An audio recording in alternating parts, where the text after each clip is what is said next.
Good evening. This is 6 News, bringing you the current and relevant news of Whispering Oaks. I'm Gina Hudson. And I'm Tom Wilson. And tonight's big story, big news for Whispering Oaks. In the wake of the recent bazaar, there is bigger and more revealing news in today's headlines. Longtime suspected syndicate crime boss Thornton Pratt was arrested this morning after a Superior Court judge found there was enough warranted evidence to link Mr. Pratt to a series of old and recent felonies here in Whispering Oaks and abroad. Superior Judge William Townsend agreed with local authorities, particularly local Detective Jordan Smythe, that evidence connecting Pratt to 2 recent murders and various crimes related to fraud and even industrial espionage was more than enough to hold Pratt without bail and extradite him to the state capitol for arraignment. Our very own Lori Shores is on location at the courthouse with more. Lori? Thank you, Gina. I'm standing here at the steps of the courthouse where just hours ago police led long-expected crime boss Thornton Pratt away in handcuffs. When asked to comment, Pratt had nothing to say, but we do have here Detective Jordan Smith, and he has agreed to talk with us. Thank you, Detective Smith. Not a problem, but it is Smythe, spelled with a Y.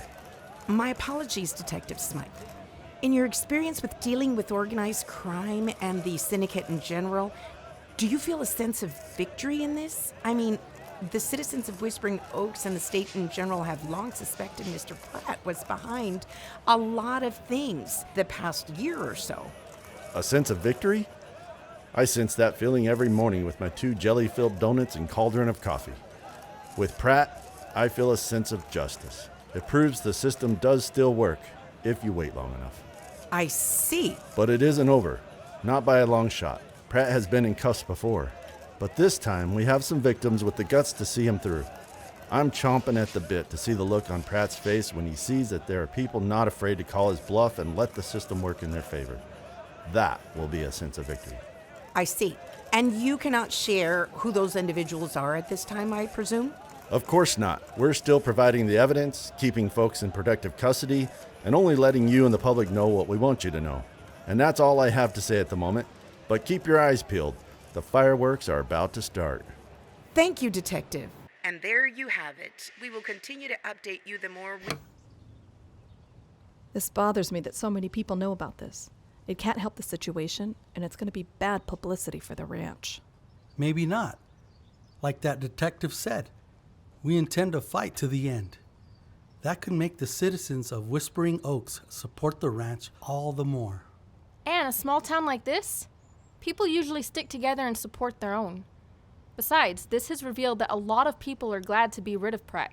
And now that we're fighting him, even more people come forward with their own horror stories of what he's done. True. Speaking of which, there's one person I was looking for and didn't see in any of the broadcasts. Even the shots of Pratt being handcuffed and put in the police car. Who? His attorney, Benny George.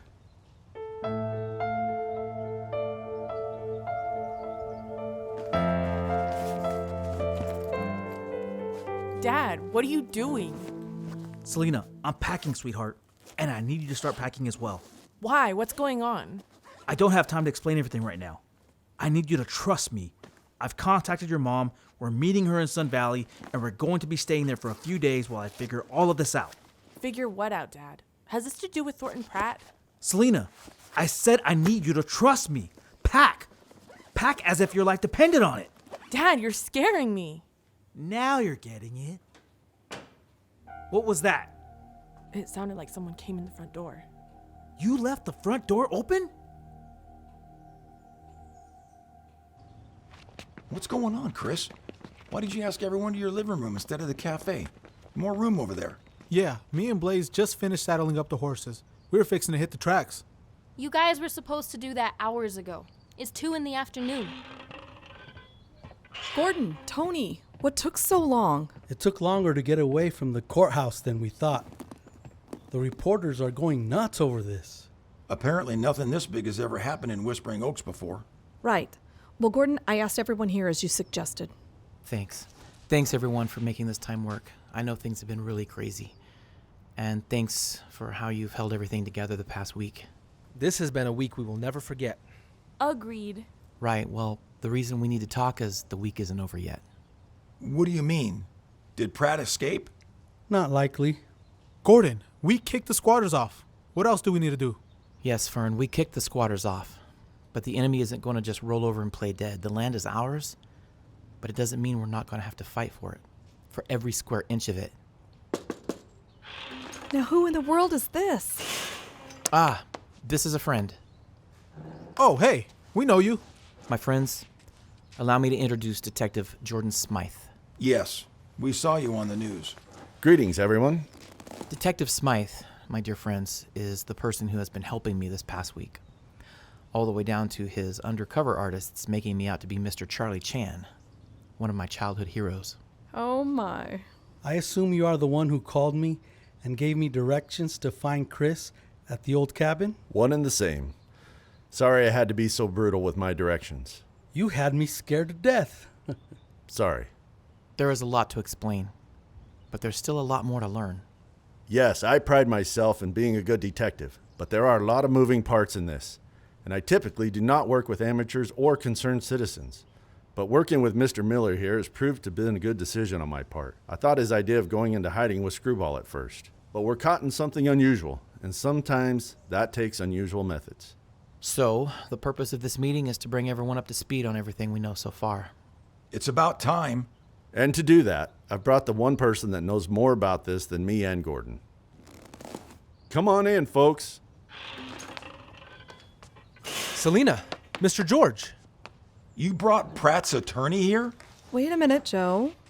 I happen to believe Mr. George to be a trustworthy ally. Thank you, Tony. As a matter of fact, I think the same thing. It's good to see you again, Mr. Miller. The pleasure is all mine, sir. You see, my friends, Detective Smythe and I haven't been the only ones working. Mr. Benny George here came to me before all this started and began to share with me his concerns for our safety and our property. Yes, and that is a story for another time. We still don't know everything that is happening. Mr. George, Selena, have a seat. Would you all like some coffee? Please. On it. Okay, folks, try to keep up. We pretty much know what's been happening, but how and why has been a little foggy. Benny, tell everyone how we got here. What I'm about to tell you, it could... Mr. George was about to leave us before I invited him to this little picnic. Benny, why? Isn't it obvious? He's afraid. I'm not afraid for myself, I assure you, Detective. But I have a daughter that you just pulled right into the middle of this. We understand, Benny, we do. I know you do, Gordon. But I'm not so sure Mr. Smythe does. Or even if he does, if he cares. Let me tell you something, George. You're concerned about the welfare of you and your family. I'm concerned about the welfare of the citizens of Whispering Oaks, and many more families if people like Pratt are allowed to continue doing their dirty work. You, Gordon, and I know for a fact that we haven't heard the end of this. You know the real problem is still here. You know Pratt was nothing but a patsy. And you're willing to run off and protect your own and leave the rest of these people and all the families of Whispering Oaks to deal with the devil? I, for one, have a problem with that, sir. Detective. No, Gordon. He's right. You're right, sir. In the heat of the moment, that's exactly what I was doing. I wasn't thinking. Because I know as long as this is not finished, they would follow me. They would follow my family and... Then we work together to make sure that they don't do that. Ah, here is the coffee, everyone. Thank you. Now I will be a nice boy for the rest of the day. Or the next hour, anyways. You know me. Sorry, George. I didn't mean to get so... You're fine, Detective. Has anyone had the feeling that this ended too easily? It was too easy of a win? Yep. I have, and it's been nagging me. Well, it's because it has been too easy. Someone wants us to think it's over. Yeah, and I'm afraid Detective Claire Warren and her pursuit to see Thornton Pratt in the Slammer is going to come up short of a victory or two. Can you just let us know what's going on, please? Thornton Pratt, as you know, has been a local leader in the syndicate's organized crime in the area. He's used his muscle to disgrace, blackmail, blacklist, and at times, even bump off those who get in his way. I quickly learned this a little over a year ago when I became his attorney. I thought coming to a small town would have led to a quieter life. Boy, was I wrong. I dealt with it for some time, turned a blind eye to his nonsense until I started seeing he was hurting people. At that moment, I began to get nervous, realized I needed to do something. And that's when you reached out to me. Yes, Detective. I had to make amends for the things I had helped Pratt do. Not to mention the things I knew he was doing. I did nothing about it. I knew I was walking on thin ice. These aren't the type of people you double-cross, but I had to do something. Selena, my poor daughter had no idea. My wife had her suspicions, but she trusted me. Anyways, a few months ago, Pratt called me to his office and began telling me about a new direction we would be going. He told me this as if we'd been crime buddies all along. He was so sure I was on his side. He began telling me of this new partner he had. A partner? Yes. He said that we were going to be going into the real estate market and he wanted to start buying up all available farmland properties in Whispering Oaks. At first, I thought he was pulling my leg. I couldn't imagine where this had come from all of a sudden. Finally, one night in the office, I found out. He told me he had a meeting with this new partner and wanted me to listen in. But I was to say nothing. He didn't want this person to know I was listening. Listening? It was to be a phone conversation. He had this person on speaker. I found out the partner's name was Blake Corbin. He had ties to organized crime and learned of a mineral very unique to the forests of North America, most of which were owned by government entities, so it'd be very hard to acquire. We read about that in the plat maps that were left here. You're welcome. Paneanite? Or something like that. How is it no one has ever heard of this stuff? We're talking top secret government stuff. This is the type of stuff people are killed over. Please, go on. Well, Corbin learned of some forestry land in the Whispering Oaks area that was owned by family farmers who knew nothing of the minerals on their property, and Corbin hired local bully Thornton Pratt to start advertising his intentions to turn Whispering Oaks into a new housing project, which caused the farmers and landowners in the area to start placing their properties for sale for much more than they were worth. Pratt bought them all for Corbin, and none of them had the mineral. Uh-oh. Yeah, they were irate. It was finally discovered that the one last remaining property had to be where the minerals were, and that property was now in a bidding war. And thanks to broker Zachary Fisk using his influence, the property was awarded to Gordon Miller. Well, again, Corbin was outraged and hired Thornton's hitmen to have Fisk killed. I know this for a fact. This is insane. But here's the thing. Thornton was contacted by Corbin through an AI account, sent money by his own contacts to start a crime relationship with Pratt. But throughout the process, they never actually met. Every time Corbin spoke with Pratt, Corbin's voice was always distorted by a voice distorter. Thornton wouldn't know Corbin if they were face to face, and he only recently discovered Corbin is actually here in Whispering Oaks. So you see, Pratt was a patsy. In all of his dealings and deceiving people for gain, he himself ended up being played by a better player than he is. And now he'll have to pay for it.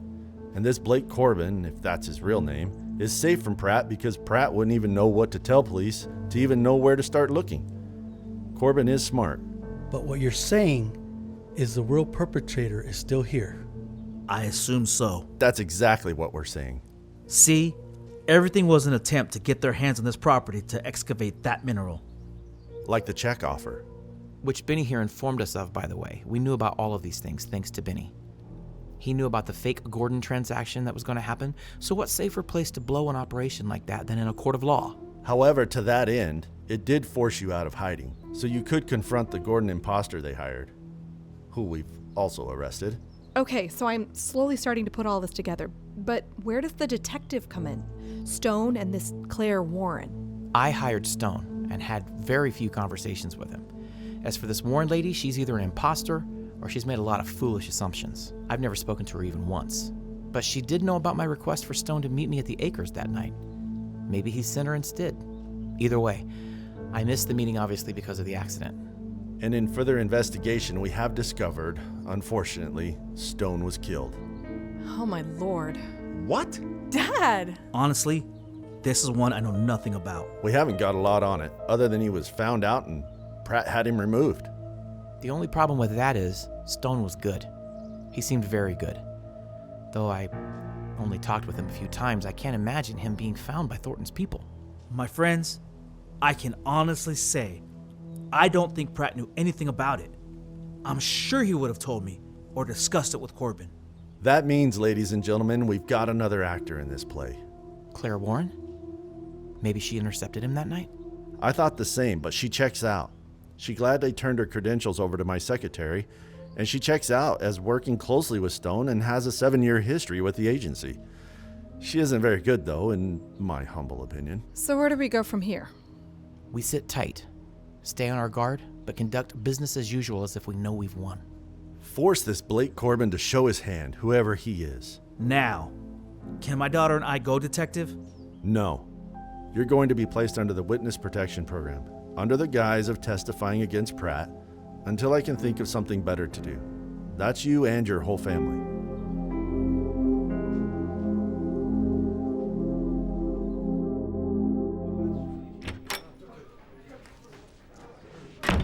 Nice office, Detective. Well, thanks, Gordon. Detective Smythe, are you sure it's a good idea to keep Benny and his family here in Whispering Oaks? Don't you think somewhere away from all the publicity and attention this case is getting makes a little more sense? It does exactly that, Gordon, which is why I want them here. It isn't expected that we would keep them here in the line of fire. I want to make sure I have all my pieces in front of me, at arm's reach, in case Corbin makes a show. You know, some people would read into that you're using Benny as bait, hoping Corbin will strike and you can nab him before he's successful at killing someone else. Gordon, I like you, but I quit caring how things looked a long time ago. In this business, you have to go by your gut, and my gut says Benny George stays. It seems to me that in the life-saving business, that saving lives should be priority to catching killers. I'm sure you would argue that they're one and the same. Thanks for the sermon. I'm sure your little group will enjoy it come Sunday.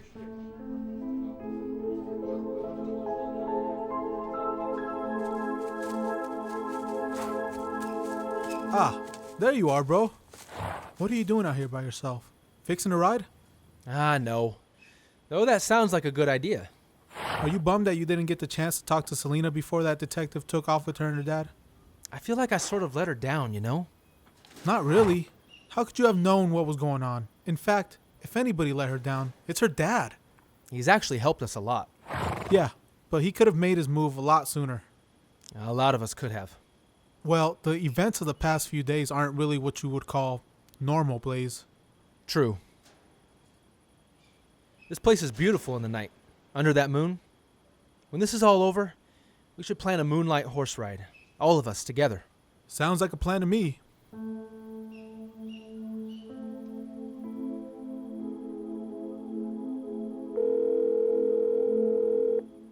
This is Gordon. Gordon, have you seen the news? I don't watch the news, Detective. I was just listening to a message. You people truly are crazy. You're in the middle of a mystery, murder, fraud, and mayhem, and you're listening to a message tape. I can't imagine a better time to listen to one, Detective. You hit the sauce, I hit play button. It's as simple as that. I stopped hitting the sauce 7 years ago. All right. Well, I'm calling because it was just all over the news that the Supreme Court is prosecuting. Pratt is toast. Really? Yes. That crazy woman Claire Warren is one of the prime witnesses for the prosecution. Apparently, she's been after Pratt for some time. She used this case as an opportunity to nab him and get him with something that would stick once and for all. Say what? She's not as dumb as we thought, Gordon. She was apparently playing it dumb all that time to nail her first crime boss. Hold on, wait a minute, Detective. One thing doesn't add up. Just one thing? Who is she working for? Why the vendetta? I would be very interested to know why she took such an interest with Pratt. And why did she take such an interest with my car by having it pulled up? What are you getting at? I'm getting at, if she wasn't as bad of a detective as she was letting on, then what was she really up to? She didn't have to pull up my car to catch Pratt. Ah, I like that. Maybe she wanted to force you out of hiding for her own reasons. According to Tony, she acted as if her and I had literally been in contact before that meeting the first night. That is more than her just taking a meeting for her boss. There's still just too many loose ends. I agree. How about we meet up for coffee? It isn't very late. You want to come here to the ranch? No, actually, let's meet at the Lost Caverns Diner. Their coffee is amazing. You know where it is? I do. I'm going to bring Tony. We can compare notes again and see if we've missed something. Sounds good to me. How does one sleep when it feels like the world is falling down around them? I don't know, but this bed is comfy. What is that? Where's Gordon and Tony going at this hour of night? Nothing is normal anymore. Did you hear that? Someone is on the porch. Well, that doesn't have to mean anything, does it? I mean, there are other people on this ranch. Why do we have to assume that the person on our porch is... Ah! Oh my gosh! What happened? Are y'all okay? You ever heard of... Oh. What are you two trying to do? We heard you scream. 'Cause we heard you knock. Well, that has been an established tradition for centuries, Breen. I think we worked ourselves up over nothing. Well, that's understandable with everything that's going on. Actually, we're glad you're here.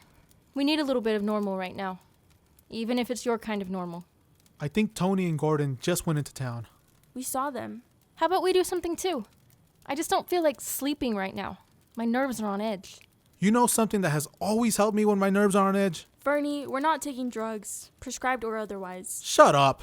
I suggest we take the moonlight horse ride you were referring to earlier, Blaze. Oh my gosh. Yes, please, let's do it. I'm game. Right now? Well, moonlight rides usually work best when there's... Wait for it. Moonlight. Let's saddle up. Yes. Oh, okay. Oh, gosh, sorry it took so long to get here.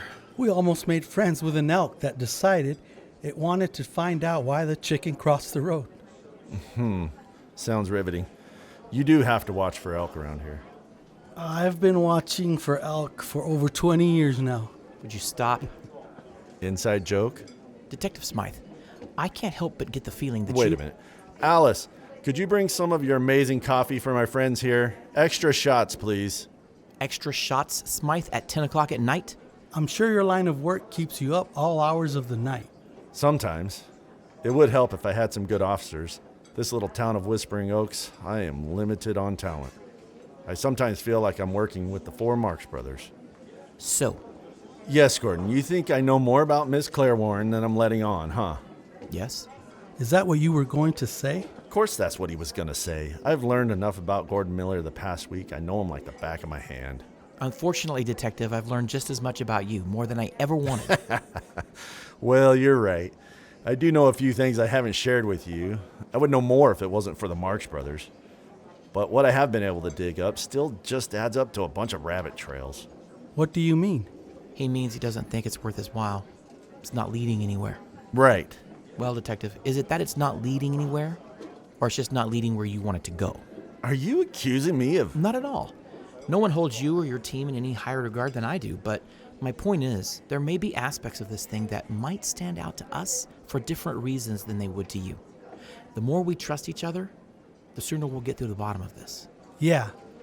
We don't really feel like just sitting by and waiting on the bad guys to strike. We don't just have our ranch at stake, but could be our friends, families. I get it. Here are your coffees, gentlemen. Thank you, Alice. You're most welcome. Yeah, thanks, Alice. Charge the bill to Mr. Miller here. Oh, thanks. Not at all. You ordered us the largest size they have.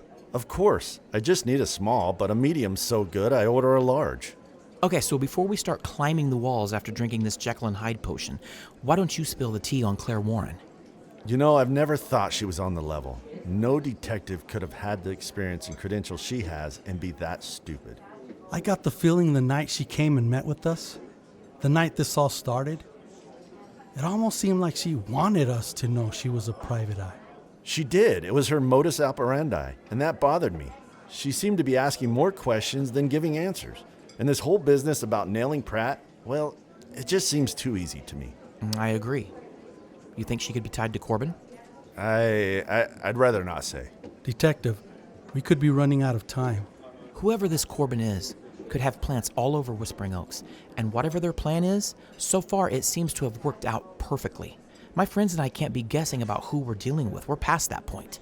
People are dying, and information is power right now. not to mention the fact that we have been praying fervently that God will expose this whole conspiracy and bring these things to light. And we know He will, one way or the other. And you're part of that. You guys are good salesmen. All right, fine. Here goes. I'll tell you what I know. Not only that, I'll tell you what I think. But while you're praying, maybe you should pray that I'm wrong. Because if I'm right, we might be playing right into the devil's hands.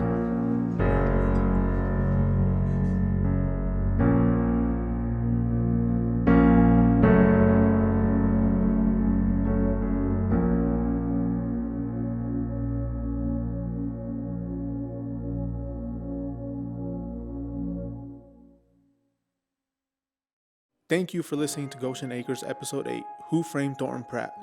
Who Framed Thornton Pratt was written and directed by Jeff Elkins and featured the voice talents of Elijah Elkins, Esteban Castaño, Hadassah Elkins, Miriam Serrano, Jeff Elkins, Gary Martin, Renee Flores, Mark Ray, Rachel Carpenter, Art Salcido, Elvia Flores, Trina Martin, Joel Roy, Leah Martin, Annabelle Salcido.